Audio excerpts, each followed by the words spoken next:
Bleeding heart कस्तो राम्रो छ है। यो चाहिँ लगभग कति 3-4 वर्ष जति पुरानो प्लान्ट हो।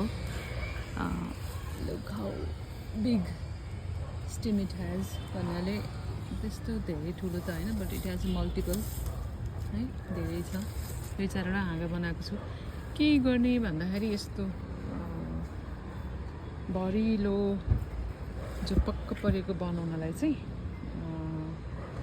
यसको चाहिँ कटिङ गरिरहनुपर्छ कि, कटिङ गरिरहनुपर्छ अनि यस्तो हुन्छ। सो कटिङ गर्न चाहिँ कति पनि माया गर्नु हुँदैन। हाउ ब्युटिफुल इट इज, त्यो राम्रोसँग फुलिरहेछ। So it's gonna stay like this for a month or something. यो फुल चाहिँ यत्तिकै फुलिरहन्छ कि, फुलिरहन्छ रहिरहन्छ होइन।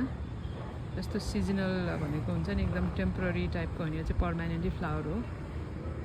I like it so much, and I also have a red bleeding heart, तर त्यो चाहिँ एउटा बुढो भएर मैले फालिदिएँ।